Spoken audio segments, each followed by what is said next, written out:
This is Kevin Pruitt with another episode of Rising Tide Startups. And my special guest today is Ashley Graham and her coworker, the cat right behind her.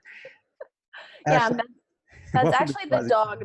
Thank you for having me. That's the dog. I can't, I'm yeah. like, that's actually the dog. I did warn you. I'm like, he'll probably pop in at some point. Yeah, I couldn't see around the chair there. Hey, tell the Rising Tide a little bit about Ashley Graham. Yeah, so I am originally from St. Charles, Missouri. So we're both Midwesterns. Yeah. But I Tell currently me. reside I currently reside out in San Diego, California. And it's kind of overcast right now, but typically we have very beautiful sunny weather, and it's Labor Day weekend. So, after this podcast, we're going to be going out and having some fun. So, but on the business front, I have been running my own brand communications company for the last 3.5 years. It's called Brandesso. And I'm sure you've done some research. I don't know if you've been able to put the whole coffee branding thing together. Absolutely, yeah. But I kind of go very elaborate on the whole coffee theme, as I think coffee is not only a product, but it's a lifestyle, and it's what keeps us creatives going. So it was very important to me to kind of bring that together, and I've been having fun with it ever since.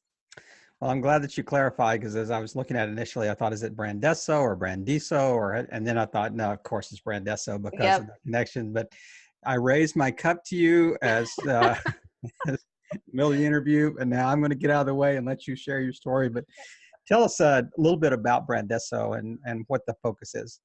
Yeah. So, I'm in a transition period at the moment. I love everything about brand development, everything about, brand building, from the copy, the messaging, the design, the aesthetics, all of it. So I think as a new entrepreneur, when you're going out and starting a business, you have very high aspirations of kind of really digging in and everything working out in the beginning, but that's not the reality of the situation. So I kind of had to pull away from a lot of the brand development and focus on one niche of it, and that's focusing more on the communication side. So I believe that the specialty lies with, creating content that puts brands and businesses in their best light, and then putting the community engagement on it to really get the conversation going with your ideal audiences, and garnishing some publicity and attention from other outlets, influencers. And yeah. So what's the kind of the intersection of expertise and education and experience? And so walk us through the kind of the process, or walk us through the timeline of how you arrived at this point. I mean, from, like I said, education, previous work experience, where does that all intersect? Yeah. So I guess just like taking it like real history wise. I don't know. It's like I feel like my path it's always been pretty consecutive in marketing, but obviously, things arise. You have to kind of jump into a few things just to get your feet wet. But I guess if we're putting an emphasis on marketing, I always believed that I was going to be in marketing. And I do have one of my high school teachers who I'm still very connected with. And I'm going to give her a little shout out, because she just reached out to me on LinkedIn. We realized that we weren't connected on LinkedIn. And she's like, I still talk about you till this day. I've been like gone from Missouri and graduated for over 11 years now. So that's how like long we've been able to stay in contact. But she wants to bring me in to talk with her college students on a live video series like this as well. Oh, And great. I think that that's really exciting because, again, I was a junior going into my senior year of high school, and I just knew that marketing was kind of like my focus. It was something that I was naturally good at, which led me into joining a organization called DECA, which I think is more popular on the Midwest and the East Coast. I don't think it's so much tapped in on the Right. West Coast, but it was an organization specifically for high school students who were going into colleges that did career coaching, career counseling, trying to figure out exactly what avenues of their career that they wanted to get into. So I was the secretary of my school's division. And so I was out there competing. Next thing you know, I'm winning like third place in a retail division in the state of Missouri. and which led me into going to the Art Institute for Fashion Marketing and Management. So Okay. All right. So, yeah. so it was a pretty consistent path through kind of the marketing space. And so how did you touched a little bit maybe on the PR side of things too. How did you arrive at kind of, that's where I want to focus more, is in the PR side? I want to say the real introduction into wanting to focus on PR was from running my own like online blog. And it's not like this blog reached, a high level of success. I taught myself a lot of SEO and what I needed to do of writing long form content to be, SEO optimized to actually build my own web traffic because, when you're starting a blog, you're literally coming from scratch. And not only are you having to factor in the content itself, but you're having to add photography and videography to give it that extra appeal as to why you should keep somebody engaged on the piece. And then from there, you filter it into social media. And at the time, this was back in 2013, 2014, when influencer marketing was starting to become a real big thing. And I was getting pitched from other PR agencies of having to write reviews about their clients' products or writing about events. So I was quite the social butterfly at the time. I was going to restaurants and I was getting to eat and drink for free, to take photos and like write Good about it job. on the blog. I know it was awesome. And I don't know, just everything about all of those interactions just like really resonated with me. And so there was always this inspiration to be on the other side of it. So after a few kind of like more of corporate position jobs, I was like, I want to really explore my creative expression in the creative, marketing side. So went and got an agency job, understood more of the PR aspect, and that's where I really found like my calling in the PR space. So were you also doing like work on the side? Were you kind of had your side hustle going at the time so you could easily transition from, say, the corporate side of things to working on your own? Or did you just kind of go cold turkey and say, one day I'm walking out on Friday and Monday I'm on my own? um, yeah, the transition into all of it wasn't as like perfect like that. It To never is. be, I If it mean, is, they lied. to be like completely honest, I was working a commercial real estate job and I was their marketing director. So I was overseeing everything of the marketing. I was actually, designing the offering memorandums, which is Mhm. essentially a pitch deck of what you have to present to the property investors on, the projected numbers of how the property is going to do in the market over a 5-10 year Sure. projection. But then I was also out there taking pictures of the properties, having to edit them, making them look really beautiful, to appeal to an investor. So I was doing a lot, in that position. And I think just because of the drive that I had, they wanted to transition me into being an associate, which meant I would have lost my safety like Mhm. salary, which was something completely new to me. And that kind of scared me a little bit.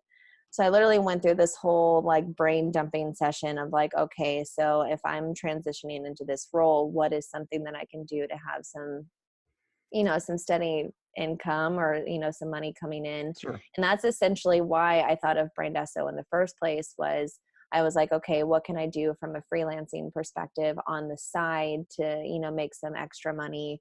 That way, if for any reason that, transition were to happen, I would feel safe that I had, something else kind of in the works with it. But then I decided I didn't want to go the real estate route at all and just went into the PR route. And I mean, if Brandesso didn't work out, at least you would have good coffee somewhere intermingled in the. Ex- exactly. I mean, I would have had a great brand, like the That's name exactly itself. right. So at least I would have had a name. Who needs revenue when you have good coffee? Right. That's exactly right. So you and I are going to step onto an elevator. We're going to go up 10 floors. You got Okay. 45 seconds. Cool. Give me your best, you know, elevator pitch of Brandesso and what it could do for my company. Yeah, so Brandesso is a modern day brand communications company that can help influential brands build their authority through caffeinated strategies and communications through social media and media outreach. So can you unpack the caffeinated part of that? Because I mean, I love the concept, but how do Yeah. you, what does specifically mean other than the fact that, hey, we just like coffee together? So again, when I say like coffee is not only a product, I think it's a lifestyle. And when I get to talking about the branding of Brandesso, and obviously, the any business is a derivative of the person, the face behind it, right? So I approach my brands and I approach my business as the same way as I approach my work is I'm an extremely passionate, driven person that if I need to achieve a certain goal, like I will do whatever I need to do to get there, which maybe in the beginning requires a lot of coffee and it requires a lot more time and attention. So it's more so of the tenacity and the drive that's put towards actually accomplishing what needs to be accomplished. That's kind of where the caffeinated part comes from. Because, say for instance, on a Saturday morning, you wake up at like 7:30 and you're like, oh, I'm not really feeling it. Well, then you get that caffeine in you and you're just like, oh my gosh, I can seize the day. I'm going to go out and get all of my errands done. It's more of just what you're willing to apply to the work, to get it done. So. And then you have the perfect storm of a crazy podcast host that asks you to get up on a Saturday morning early on the West Coast on a holiday weekend to do an interview. And you're going to need a triple shot of espresso. I was like, yeah, I actually have not had coffee yet this morning. So I'm like, I think I'm doing pretty good. Yeah, absolutely. Absolutely. So tell us, how's it been? I mean, so Brandesso was launched how long ago? It was March of 2016. Ooh. So walk through kind of the the ups and downs of maybe the last 2 to 3 years of after the launch, and maybe how you pivoted, if there's one or two kind of major pivot points that you've had I mean, I'm sure you have it. I'm sure you could still pull out your business plan and say, hey, we did everything exactly like revenue projections were perfect. So, Yeah. the only person in the universe that did that, but yeah. So walk us through that. So I'm actually in a really big pivot point right now currently. So I think one of the biggest changes that I needed to make, and I want to thank, a business coach that I was working with that kind of actually got me to this point. But I think going into the whole aspirations of going out and starting your own thing, like you get so stuck in this visionary mindset of like, okay, here's exactly where I want to be in 5 years. And so you think that you can accomplish everything in the beginning, which is not the reality of the situation. So one of the biggest changes that I had to make was instead of focusing a lot of, you know, being able to bring everything to the table, focusing on, the one specific niche of what you're good at. So just to give you an idea, I was trying to offer way too much. I was trying to help, businesses build their websites because I'm a WordPress nerd. I made it a point back in my blogging days that I really wanted to understand WordPress, and I definitely got to that point. But WordPress is its own, heavy entity, and if you're trying to also help somebody build out their SEO and trying to help them build out their content calendars for social media, but then also trying to help them with their PR, reality, you're going to experience a lot of burnout, and that's exactly what happened with me. Sure. So pretty recently, within the last 2 months, I've made the decision to kind of step away from the branding side, but just focusing more on the communications of really helping people build out really good content that can be, transcribed through social media, and then some other like outreach tactics that you can still get the whole brand emphasis across, but I'm not overstretching myself of trying to do everything for everybody. I mean, it sounded like to me you just traded bosses. Yeah. I mean, you went from your commercial real estate boss to whoever you were working for on a client side of things, and you were just, once again, kind of trading, hours for dollars. Yeah, exactly. So much, and not. So, what was there an epiphany or an aha moment that you could look back and you could say, yeah, wow, that was it. I was laying face down on on my living room floor. The cat was on my back. And, I'm not going, I cannot do this anymore. I'm like, I think I've had a lot of aha moments in a very short period of time. So it's really hard to keep up with all of them. I don't know. again, I think it's easy for, entrepreneurs, especially if you're still not working with other team members who you can kind of like delegate things to. It's really easy to get stuck in the people pleaser mentality. Sure. And so that was really hard for me to step away from, because it's like I have the experience, I have the history. And so going from being the perfect employee to actually being the expert was one of the biggest Oh, hurdles great that I point. had. It was one of the biggest hurdles that I had to get over. And I mean, I had people on the sidelines being like, Ashley, like, you're so good in PR. Why aren't you just focusing on that? And I don't know what it was, call it stubborn or call Mhm. it like I was still stuck in this like, vision that I had been focusing on for so long. I think it's a mixture of both of them, but I just finally decided to take, the feedback that I was getting from people who were watching on the sidelines. It's not that they needed to be in the business itself with me, but I think a lot of people can see your potential and see where your strong suits lies because they watch and they follow along and they become Sure. engaged. And so I finally was like, well, I got to listen to what people are telling me and what the crowds want. So I Mm. decided to make the jump. So with that being said, I am in the process of working a personal brand through Ashley Graham, which is called Your Brandista. So still the barista of brand publicity and brand communication. So still having an emphasis on the coffee, but more so of like doing education and consulting in a sense of actually helping you build the content and knowing how to execute it. So something that I'm going to be experimenting with through the rest of this decade and into next year. Do you think it was a little bit where, you could kind of see the writing on the wall that you needed to maybe niche down in some areas, but was there a little bit of fear that says, if I niche down too far, I will limit my market. I won't generate revenue. What was that, a kind of an internal battle that was going on, even though you were kind of hearing this externally? Oh, absolutely. I think, and this is where I think the belief system lies that I am working on, building towards a different perspective. But for me, I felt the more that I can offer someone, that meant more value and meant more money for me.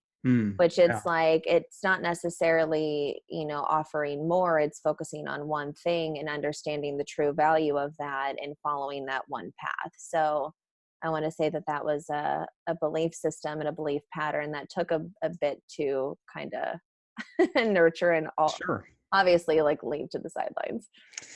Well, as you look back, when you made your transition kind of into doing your own thing, was there one person that was kind of further down the road, from where you were, that you could really kind of pinpoint? You could say they were really a person that I kind of kept in my sights as an inspiration, or some person online that was doing something maybe in a similar space. Is there one person that you could just kind of pinpoint?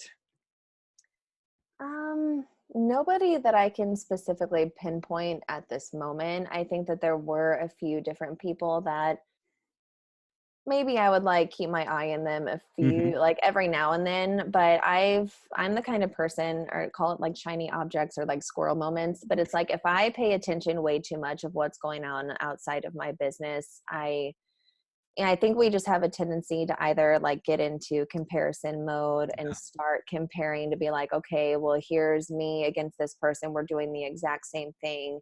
Why haven't I made it to that level yet?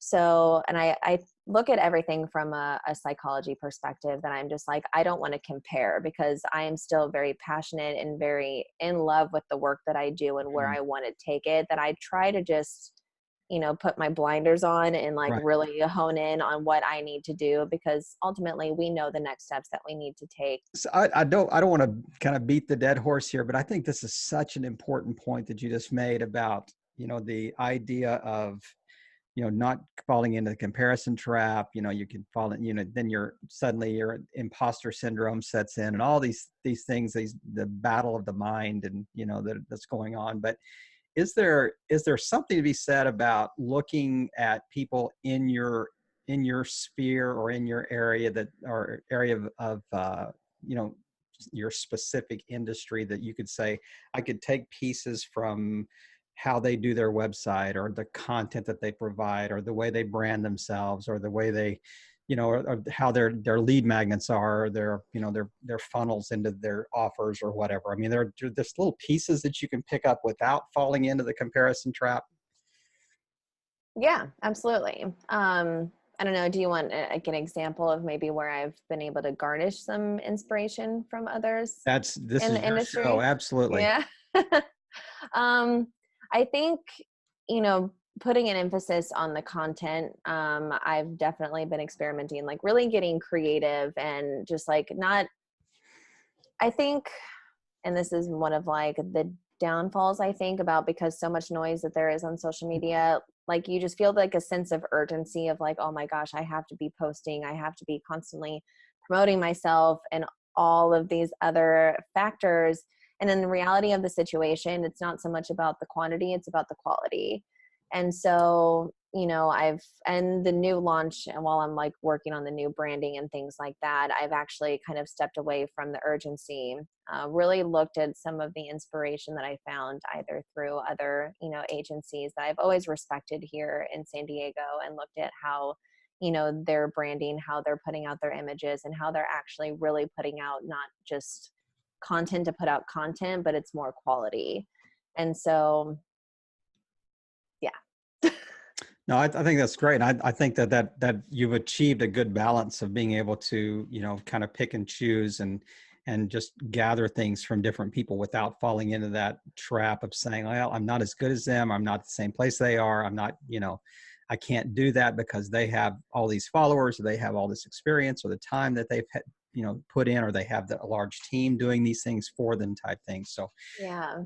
is there a quote that is really kind of a life mantra, or you got taped up on a wall somewhere, taped up on your laptop? Yeah, so this quote, taking it back to like my college portfolio days, was my favorite quote. And I can't remember exactly where I heard it the first time, just because that's before Pinterest and all these quote graphics Sure. actually became a thing. So like if you really wanted to know a quote, you either had to have read it in a book or like saw it on a poster Yeah. somewhere. Like social media was not really that much of a thing back then.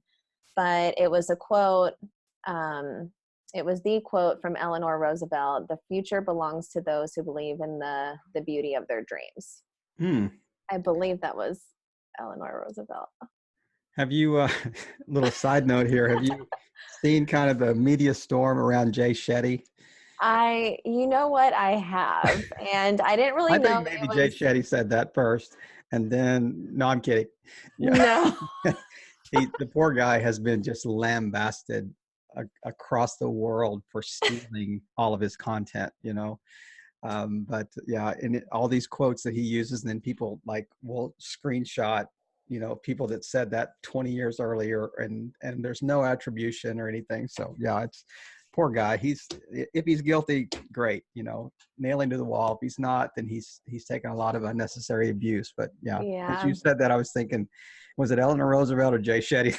Yeah, I'm like pretty sure it's Eleanor Roosevelt. And the one thing that I love about this quote, and I actually have a notebook that I've been putting a lot of my new inspirations and the new directions that I want to go in, but I found it in a store one day, and it was just one of those like perfect alignment moments that I was like, yep, like it was when I was in the process of really deciding, I'm like, is this the direction that I want to go, of focusing just on PR? Because again, I had, some troubles really letting that go. And so when I found the book, I was like, yep, this Yeah, is what needs to that's happen. it. Okay, remind us of that quote again one more time. It was: "The future belongs to those who believe in the beauty of their dreams." She's got quite a few really interesting quotes. I mean, she was a very sharp lady, Mm-hmm. incredible lady, for Yep, I knew sure. exactly what she was talking about. Absolutely. So if you could go back a couple of years, prior to Brandesso launch, is there one specific piece of advice that you would give yourself that you think maybe would have been a game changer? I mean, other than kind of the, niching down and define your audience and define your path, but is there one thing in particular that you would focus on? Um, I think I think the niching down is definitely the biggest hurdle that I wish, if I would have known, I would have just like focused on it like a lot more back then. But also, maybe just understanding more, like maybe doing just some more due diligence or business research on like resources that are out there for entrepreneurs or, you know, like newly curated businesses. I think that that's something that you just get so stuck in the actually like launching it and wanting to start doing the work that you kind of forget about the resources, that if you would have nurtured those like educational pieces a little bit more, then it might have like helped you out. And so, I mean, I think business coaches were a thing back in 2016. I Hmm. think that was maybe before the huge like explode of business coaches Right. became like way too noisy on social Hmm. media. But I think if I would have known about potentially hiring somebody, I would have hired somebody while I was actually working in-house way before even thinking about the business idea, because I probably would have known how to execute it a little bit better at the time versus while I've actually been in working both in and out of the business. So So when you talk about resources, are you talking about like the kind of the support structure, like accounting, back end, email, that type of thing? Are you talking about more educational type resources or all the above? kind of all the above. So really understanding like marketing aggregates of like, you know, maybe putting out feelers on like Upwork or some of the other potential like similar outlets that have opportunities kind of there waiting for you. I think in the beginning I was just focused on like referrals and like actually making, you know, face-to-face connections, which are very important, which, you Right. know, I got that in the beginning and it was fantastic. But maybe understanding how to also kind of pitch and understand your scope of work and your offering from, you know, using those marketing aggregates to kind of hone in more on the pitch before Mhm. actually getting to the pitching Yeah. part. Yeah. That's good. Yeah.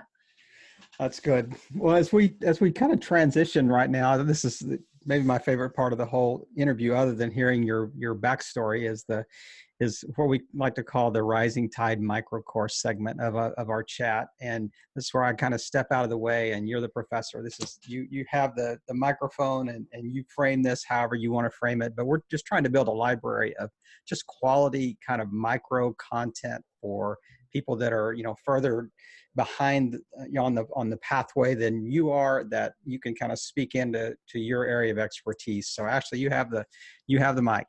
Okay, perfect.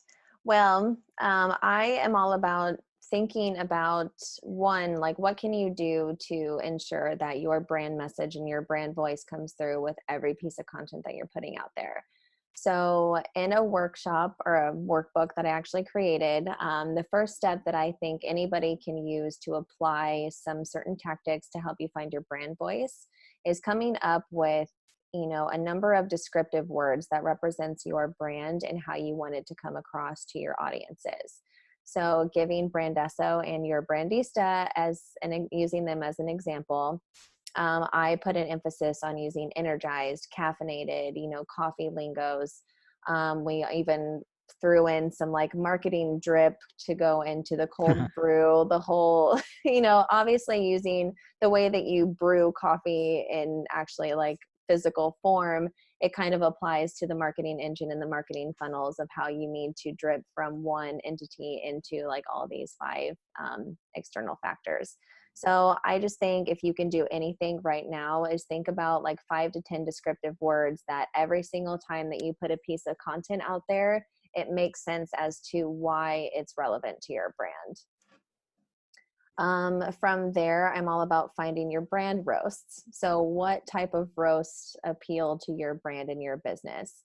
And so brand roasts to me, from the content side of it, is finding your content hooks. So what is it that gives it its fun, its flavor, its, you know, uniqueness to your audiences? So that's either inspirational posts, it could be educational pieces such as this, anything that garnishes conversation with your audiences or your clients, connection post and or promotional, because, you know, you do have to promote yourself. Sure.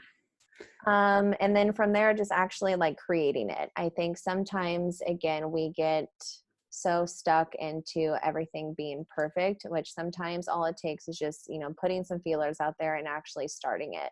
So if you're in a PR position, or if you're in a social media position, or if you work with influencers, just reach out to them. I think a lot of people, we get afraid to actually like ask for help and maybe ask things of other people, or maybe even ask things of ourselves. So if you want to reach out to somebody that's of inspiration to you and you maybe want to find a way that you could work together, just reach out. I'm sure that they will find it amazing that one, you took the time out of your day to reach out to them. I know I'm that person. So anytime that someone like, wants to like pick my brain for like 5 minutes about something, I think it's fantastic. I'm like, anytime. Or if you want to create content, like just take out the phone and get snapping. I do work with photographers and videographers because I love getting some real good cohesive content like long term. But it's like you can get really good content just by taking out, a newer phone, or just going out and finding very unique angles to show the behind the scenes of your lifestyle, or the lifestyle behind the scenes of your business. I'm all about whatever feels right to you, go ahead and just like focus on it because it feels good. So if it feels good to you, most likely it's going to feel good to other people as to who you're promoting it to. So just kind of stay in that. And then putting the buzz back in social media and media outreach. So again, strike up conversation with somebody who inspires you. Send a favorite request to your like favorite influencer and see if you can, start a conversation with them. Share the news of a small or big win that you had last week. I think it's really important to talk about, the successes that you experience as an entrepreneur or a business owner, or even if you're just working in-house. I think if you, have a win, I think that that should be expressed, and chances are so many people would be very happy for you. So just like, again, just don't be afraid to announce like something that excites you. And then I'm all about being consistent, showing up, and then also never giving up. So that's like Wow. that's a little bit of like tips, but then also inspiration. Absolutely. I mean, Which I mean, that's kind of all my content's about, is like, I'm all about educating and things that you can do, but then you need to be inspired, because when you're creating creative work, if you're inspired, and again, if it makes you feel good, chances are that's going to resonate with the people that are actually seeing it. So well, if you'll send me a link to that content, we'll make sure that it's in the show notes. And okay. man, I really appreciate you taking the time to just kind of hone in and zero in on that, and gave us, I mean, a very much a course in like 4 to 5 minutes right there. I mean, just amazing just what you packed into that. But is there anything that we haven't touched on today that you want to just kind of end with today, and just kind of wrap up that I haven't asked you about? Yeah, I think we covered a lot. I actually, maybe this is a good conversation for you and I to have, but I am in the process of working on well, I have a show, but it's like an in-person show. It's called Uh-huh. Coffee Babble. Yeah. And coffee again. But it's just like a good Shocking. way of me just to like, show the support of other people. Like I'm one of those people that I'm like, I'm all about pay it forward. So if I find somebody who has a great message or a great brand that needs some extra attention, I'm all about paying it forward and actually bringing them on the show. So maybe you can give me a little intro. I know that your guests know all about you, but give me a little intro on you, and then we'll get you on Coffee I, Babble. in almost 90 episodes, I've never had anybody turn the table on me like that. And she just pirated my show, people. Did you see that? How effective she just took over the show? I'm a good publicist. She is a great, yes, right. She is now going to fix my PR, and she's going to change my background on my wall too. So yeah, that we can do. So just very short, I mean, I created this as a passion project that is designed for one reason and one reason only. I love to consume content around the startup space, and I was running out of podcast content. I was